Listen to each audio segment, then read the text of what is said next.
Hello friends, I am doctor Khushboo Parekh, consultant homeopath. आज हम बात करेंगे alopecia areata, hair fall, baldness के बारे में।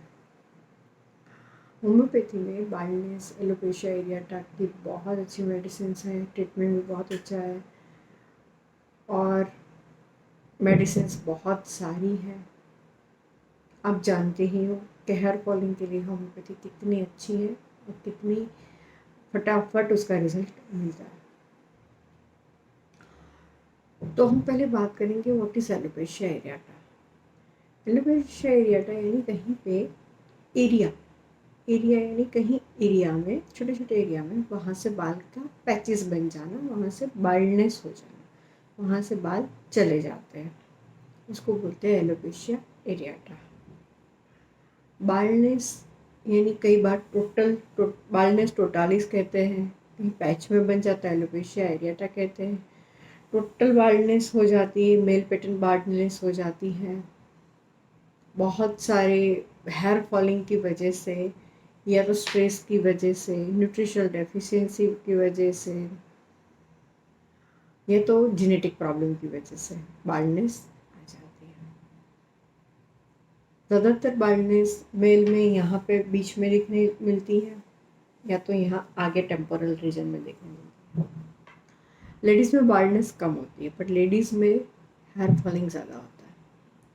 हेयर फॉलिंग के भी बहुत सारे रीज़न हैं। Hair falling due to ladies में हार्मोनल इम्बैलेंस की वजह से होता है, आफ्टर डिलीवरी होता है, न्यूट्रिशन डेफिशिएंसी की वजह से होता है, क्योंकि एवरी मंथ पीरियड्स चलते हैं तो कई लोगों का खून बहुत कम हो जाता है।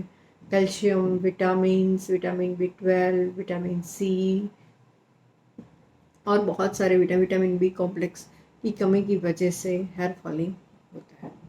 बार बार बीमार पड़ने की वजह से इम्यूनिटी लो हो जाती है, उसकी वजह से भी हेयर फॉलिंग होता है। आफ्टर प्रेगनेंसी ज़्यादातर लेडीज़ में हेयर फॉलिंग देखने को मिलता है, क्योंकि वहाँ पे भी उनका हेयर फॉलिंग न्यूट्रिशन डेफिशिएंसी हो जाती है, जिसकी वजह से उन बच्चा जो होता है वो ज़्यादातर न्यूट्रिशन ले लेता है और आफ्टर डिलीवरी भी वो फटाफट न्यूट्रिशन गेन नहीं कर पाते। डेफिशिएंसी ज़्यादा हो जाती है, बच्चा प्रेगनेंसी में बहुत सारा न्यूट्रिशन ले लेता है, जो मदर को चाहिए वो न्यूट्रिशन नहीं मिल पाता है।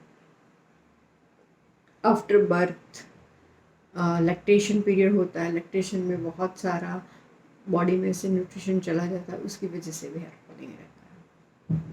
मेल में ज़्यादातर स्ट्रेस की वजह से टेस्टोस्टेरोन ज़्यादा हो जाते हैं, उसकी वजह से भी, या तो टेस्टोस्टेरोन कम होने की वजह से भी, दोनों की वजह से हेयर फॉलिंग होना शुरू हो जाता है, बाल्डनेस आना शुरू हो जाती है।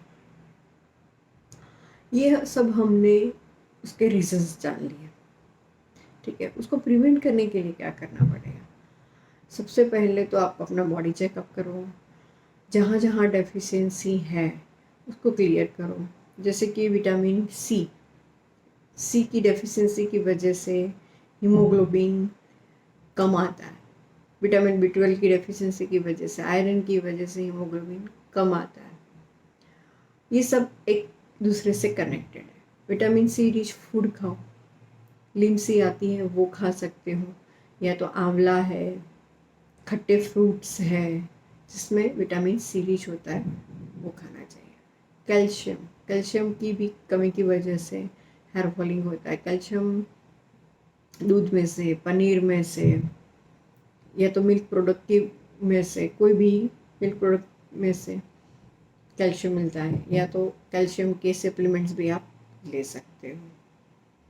Vitamin B12 green leaf vegetable में से मिलता है, जगरी में से मिलता है, जगरी यानी गुड़ में से मिलता है, और पालक है, मेथी है, सरसों है, उसमें विटामिन B12 भर भर के होता है। मूली में विटामिन B12 भर भर के होता है, वो खाओ, उससे भी आप विटामिन B12 की कमी को दूर कर सकते हो।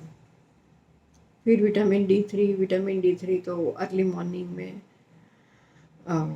सन के रेज में से मिलता है, जो हम ज़्यादातर लोग नहीं ले पाते हैं। तो विटामिन D3 की कमी नहीं होनी चाहिए, अगर हो जाता है एवरी वीक विटामिन D3 की 60,000 IU वाली मेडिसिन हर एक कंपनी प्रोड्यूस करती है, वो ले लें। उसके अलावा सूर्य नमस्कार, योगा, पानी का इंटेक ज़्यादा, ये सब होना ज़रूरी है। सबसे ज़्यादा जो पॉइंट है वो है प्रोटीन। प्रोटीन का इंटेक बहुत ज़्यादा होना चाहिए, क्योंकि हमारे जो बाल होते हैं वो प्रोटीन के बने होते हैं। केराटिन नाम का प्रोटीन होता है, तो प्रोटीन का अमाउंट हमेशा ज़्यादा होना चाहिए। जो लोग नॉन वेजिटेरियन हैं वो वीकली 2 टाइम्स चिकन खा सकते हैं, या तो कोई भी मटन, चिकन या कुछ भी नॉन वेज खा सकते हैं, जिससे प्रोटीन बढ़ता है। एग्स में सबसे ज़्यादा प्रोटीन होता है, एग योग में प्रोटीन होता है, वो उससे आप प्रोटीन की मात्रा बढ़ा सकते हो। और जो नॉन वेज है वो सोया चंक, सोया की बनी हुई प्रोडक्ट्स खा सकते हैं। ओमेगा 3 फैटी एसिड्स की टैबलेट्स आती है, वो ले सकते हो। और प्रोटीन रिच फूड में सारे पल्सेस आ जाते हैं, दालें आ जाती हैं, राजमा, छोले छोले वो सब आ जाता है, तो वो सब थोड़ा आपको उसकी मात्रा बढ़ानी है। अब आता है होम्योपैथी का पार्ट। होम्योपैथी में बहुत अच्छी अच्छी मेडिसिन है। होम्योपैथी डिपेंड्स करता है कि आपको कहाँ पे, क्यों, किस वजह से आपका हेयर फॉलिंग हो रहा है, तो वो वजह को आपको कंट्रोल करना है और होम्योपैथिक मेडिसिन डॉक्टर के हिसाब से लेनी है। होम्योपैथी में हेड टू फुट सारे सिम्टम्स देखे जाते हैं, कोजेस देखा जाता है, नेचर देखा जाता है। जैसे कि बहुत सारी मेडिसिन में से एक है वेस्टबार्डन, जिसमें हेयर फॉलिंग के साथ साथ हेयर वाइट हेयर हो, उसमें दिया जाता है। तो होम्योपैथी में सबसे अच्छी मेडिसिन है एक वेस्टबार्डन, जो हेयर फॉल के साथ साथ जिसको वाइट हेयर हो उसमें भी काम आती है।